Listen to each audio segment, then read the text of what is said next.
नमस्कार, मैं IAS के ऑफिशियली यूट्यूब चैनल पे आप सभी का स्वागत है। देखिए, ये क्विक रिवीजन सीरीज़ का 5वां लेक्चर है। इससे पहले मैं आपको प्रायद्वीपीय पठारियों के बारे में, प्रायद्वीपीय पठार, वहाँ के इंपॉर्टेंट जो नदियाँ थीं, उनकी ट्रिब्यूटरीज थी, बहुउद्देशीय परियोजनाएँ थी, और उससे पिछले लेक्चर में मैंने आपको वहाँ के इंपॉर्टेंट जलप्रपात के बारे में बताया था। आज इसी लेक्चर में मैं आपको वहाँ की प्रायद्वीपीय भारत की मैं इंपॉर्टेंट झीलों के बारे में बताऊँगा, जिनसे क्वेश्चन बार बार आए हुए हैं। तो वो चलिए उसको हम शुरू करते हैं। देखिए, प्रायद्वीपीय झीलों के बारे में बात करें तो देखिए, इसमें कुछ बहुत इंपॉर्टेंट हैं जिनसे बार बार क्वेश्चन आते हैं। अगर मैं सबसे पहले बात करूं तो उड़ीसा में सबसे इंपॉर्टेंट एक झील है चिल्का झील। चिल्का झील, ध्यान रखिएगा कि ये भारत की सबसे बड़ी लैगून झील है। अब यहाँ पे देखिए प्रश्न ये उठता है कि लैगून क्या होते हैं। तो देखिए, लैगून क्या होते हैं कि जब तटीय सागर का जो जल होता है वो क्या करता है, वो या तो बालू या चट्टान या किसी प्रवाल के निक्षेप से अलग होकर के एक झील नुमा आकृति बना ले, तो उसको हम क्या बोलते हैं, उसको हम लैगून बोलते हैं। तो आप ये ध्यान रखिएगा। उसी क्रम में अगर बात करें तो मैंने आपको बताया कि उड़ीसा में सबसे इंपॉर्टेंट जो क्या बोलते हैं कि जो झील है, चिल्का झील है, जो भारत की सबसे बड़ी लैगून झील भी है। देखिए, ये क्वेश्चन बार बार पूछा जा चुका है, तो आपको ये ध्यान रखना है। उसी क्रम में अगर बात करें तो चिल्का झील के पास में ही एक बीच में उसके द्वीप है, जिसको हम नलबाना भी बोलते हैं।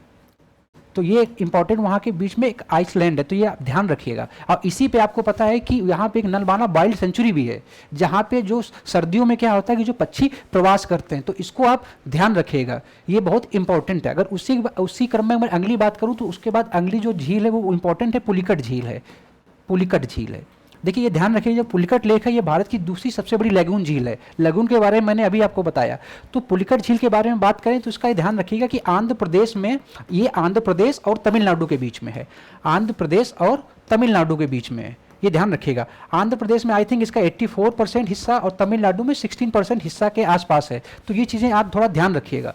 मैंने अभी आपको उड़ीसा की चिल्का झील के बारे में बताया, उसके बाद में मैंने आपको आंध्र प्रदेश और तमिलनाडु की पुलिकट झील के बारे में बताया, जो भारत की दूसरी सबसे बड़ी लैगून झील है। अच्छा, इसी में एक चीज़ ध्यान रखिएगा कि पुलिकट झील के पास में ही एक जो द्वीप है श्रीहरिकोटा, जिसका आपने नाम सुना होगा, श्रीहरिकोटा द्वीप। तो यहाँ ये भी पुलिकट झील के पास आंध्र प्रदेश में स्थित है। तो आप ध्यान रखिएगा, ये क्वेश्चन बन सकता है या पूछा जा सकता है। और ध्यान रखिएगा यहीं पे सतीश धवन अंतरिक्ष केंद्र भी है, तो वो भी आप ध्यान रखिएगा। देखिए, मैं आपको वो चीज़ें बता रहा हूँ जो क्वेश्चन बार बार आ चुके हैं या कुछ क्वेश्चन आने की संभावना है। उसी क्रम में मैंने आपको बताया कि मैंने आपको उड़ीसा की चिल्का झील के बारे में बताया, जो भारत की सबसे बड़ी लैगून झील है।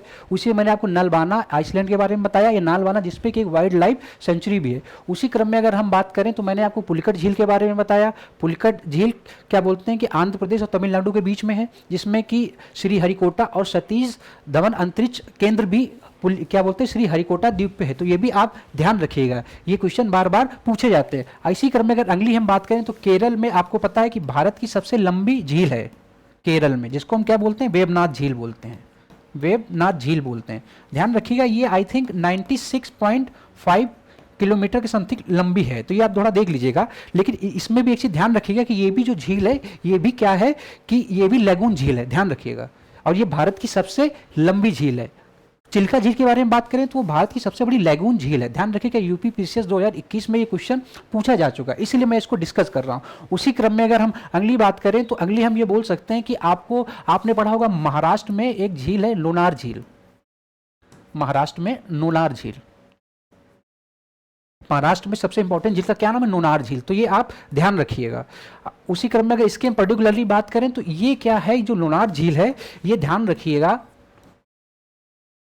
नोनार झील जो है, ध्यान रखिए कि ये पृथ्वी पर उल्का पिंड के टकराने से बनी, यानी कि ये क्रेटर के रूप में है। कैसे है, ये क्रेटर के रूप में, ध्यान रखिएगा। अभी आपने 2020 में पढ़ा होगा कि इसका जो कलर था वो चेंज हो गया था, पिंक हो गया था।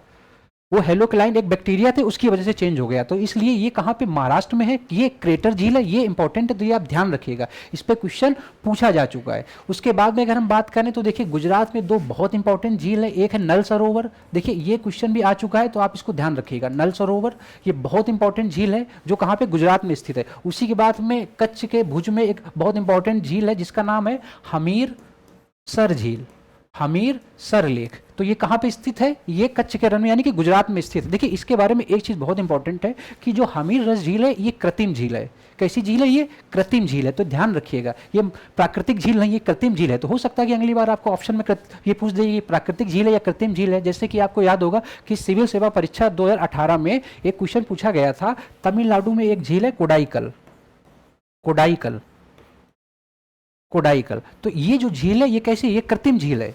ये सिविल सेवा 2018 के प्रीलिम्स में पूछा जा चुका क्वेश्चन, इसलिए इंपॉर्टेंट है। उसी क्रम में अगर हम बात करें तो आपने पढ़ा होगा तेलंगाना में एक बहुत ही इंपॉर्टेंट लेक है जो हुसैन सागर, हुसैन सागर। तो ये भी ध्यान रखिएगा कि ये भी क्या है? ये कृत्रिम झील है। ये भी क्या है? ये कृत्रिम झील है। तो उसी क्रम में अगर मैं बात करूं तो मैंने आपको अभी ये बताया कि नल सरोवर, हमीर रस झील उड़ीसा में, मैंने आपको चिल्का झील के बारे में बताया। उसके बाद में मैंने आपको पुलिकट झील के बारे में बताया कि ये दोनों झीलें ये कैसी लैगून झीलें हैं। लोनार झील के बारे में बताया ये कैसी? ये क्रेटर के रूप में, ये पृथ्वी पर उल्कापिंड के टकराने से बनी। मैंने आपको लैगून के बारे में बताया। उसके बाद में मैंने आपको बेमनाथ झील के बारे में बताया जो भारत की सबसे लंबी झील है। देखिए ध्यान रखिएगा यूपी पीसीएस 2021 में क्वेश्चन पूछा गया था कि भारत की सबसे बड़ी झील कौन सी है या मीठे पानी की। एक उसी क्रम में मैं एक बात और बताना चाहूंगा कि तमिलनाडु में 2-3 झीलें और बहुत इंपॉर्टेंट है जिन पे क्वेश्चन पूछा जा चुका है। ध्यान रखिएगा अगर उस पर पर्टिकुलरली बात करें तो आपने एक झील का नाम सुना होगा तमिलनाडु में, काला वैली या किला वैली इसको बोलते हैं, काला वैली या किला वैली। ये भी तमिलनाडु में स्थित झील है, ये भी बहुत बार पूछा जा चुका है, ध्यान रखिएगा। वैसे ही तमिलनाडु में एक और इंपॉर्टेंट झील इसको रेड हिल्स झील बोलते हैं, रेड हिल्स झील। देखिए ये वो झील हैं जो कहीं ना कहीं आपके ऑप्शन में दी हुई हैं। जैसे 4 ऑप्शन है तो एक ऑप्शन तो उसका सही होगा। जो 3 ऑप्शन बचते हैं मैं उनको भी आपको बताने की कोशिश कर रहा हूं ताकि आपकी तैयारी एक होलिस्टिक हो सके। तो इस बात को आप समझिएगा। उसी क्रम में हम बात करें कि भारत की मीठे पानी की झील की हम बात करें तो वो क्या बोलते हैं कि कोल्लुरु, कोल्लुरु जो झील है ये आंध्र प्रदेश में है। कहाँ पे है? ये आंध्र प्रदेश में। देखिए यहाँ पे मैं आपको एक क्वेश्चन बताने की कोशिश में हूँ कि अगर आपसे ये क्वेश्चन पूछा जाए कि भारत की सबसे बड़ी झील, तो ध्यान रखिएगा अगर हम आयतन के आधार पे बात करेंगे तो वो आपको पता है कि जम्मू कश्मीर में एक झील है बुलर झील, बुलर झील।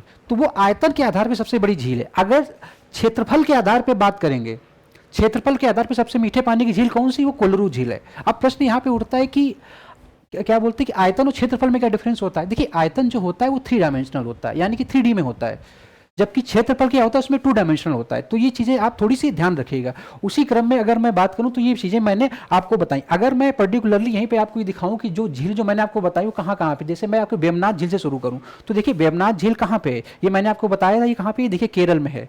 ये देखिए ये जो आपको लोकेशन दिख रही है पूरी वेमनाथ झील की है। तो ये इंडियाज लॉन्गेस्ट लेक है जो मैंने अभी आपको बताया। उसके बाद देखिए मैं अगर पुलिकट की बात करूं तो देखिए पुलिकट झील के बारे में मैंने आपको बताया कहाँ पे? आंध्र प्रदेश में है और तमिलनाडु में है। और ये देखिए श्रीहरिकोटा द्वीप। देखिए अगर आप इसकी मैपिंग देख लेंगे जो मैंने आपको बताया है तो ये चीज़ें आपके दिमाग में सेट हो जाएंगी। तो आप ध्यान रखिएगा। तो उसी क्रम में मैंने और यहीं पे मैंने आपको क्या बताया कि सतीश धवन अंतरिक्ष केंद्र भी कहाँ पे? श्रीहरिकोटा द्वीप पे है। तो ये भी चीज़ आप ध्यान रखिएगा। उसी क्रम में अगर हम बात करें नुनार झील के बारे में तो मैंने आपको बताया था नुनार झील कहाँ पे है? ये क्रेटर के रूप में है। कहाँ पे? महाराष्ट्र में। अभी बीच में क्या हुआ था, इसका कलर चेंज हो गया था, इसका कलर कुछ पिंक हो गया था। पिंक क्यों हो गया था? कि वहाँ पे सैलिनिटी बढ़ गई थी, लवणता बढ़ गई थी, हेलोक्लाइन माइक्रोवेव यानी कि एक बैक्टीरिया के कारण। तो ये चर्चा में था 2020 में, तो इसलिए मैंने आपको बताया। उसी क्रम में अगर मैं बात करूँ तो मैं चिल्का लेक के बारे में आपको बताता हूँ। चिल्का लेक देखिए, ये चिल्का लेक है। अगर मैं चिल्का लेक की एग्जैक्ट लोकेशन दिखाऊं तो ये देखिए जी, ये चिल्का लेक है।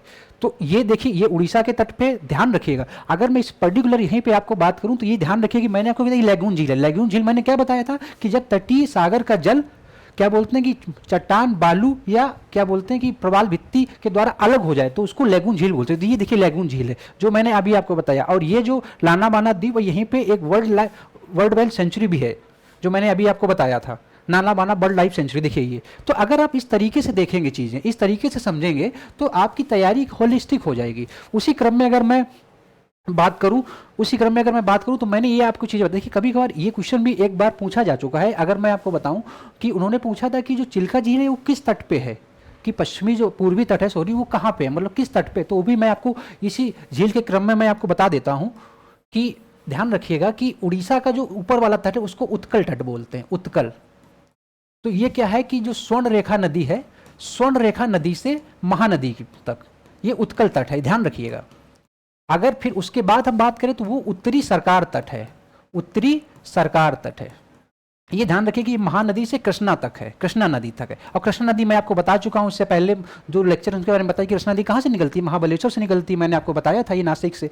उसके बाद में हम बात करें तो उसके बाद में कोरोमंडल तट है। कौन सा तट है? कोरोमंडल।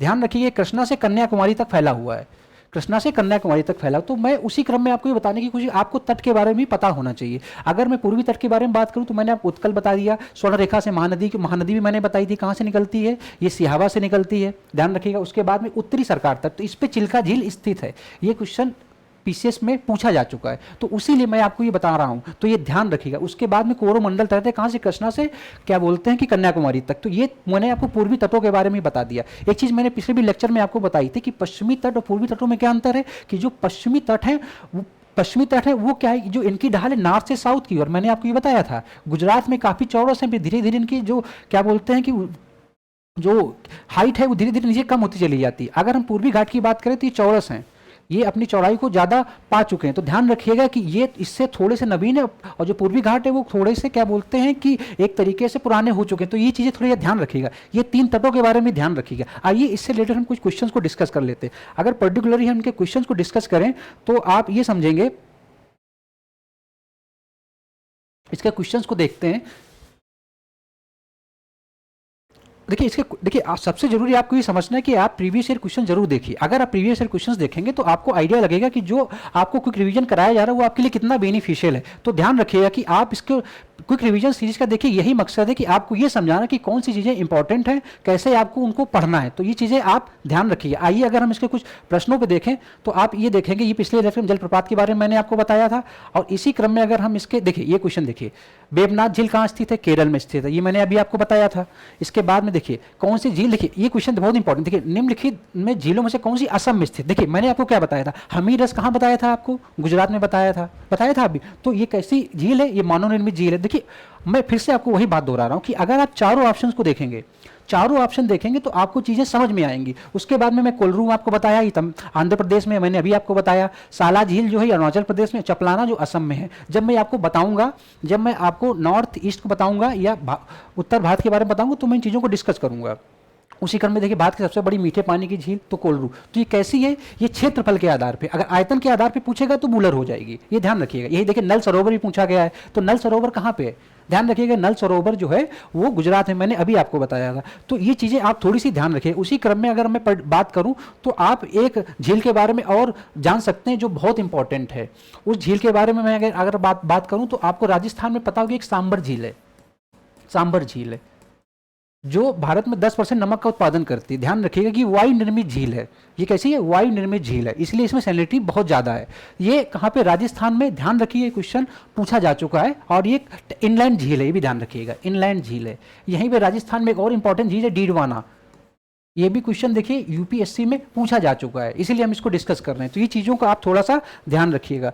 उसी क्रम में अगर हम बात करें तो मैं आपको क्वेश्चंस करा रहा था, तो क्वेश्चंस में देखिए ये क्वेश्चन, मैं फिर से वही बात दोहरा रहा हूँ, अगर आप चारों ऑप्शन को देखेंगे तो आपको ये समझ में आएगा कि एक क्वेश्चन नहीं, 4 क्वेश्चन है, और आप इस तरीके से तैयारी करेंगे तो आपकी तैयारी बहुत बेहतर हो जाएगी। अगर आपको ये वीडियो पसंद आता तो प्लीज़ लाइक करें। Thank you so much.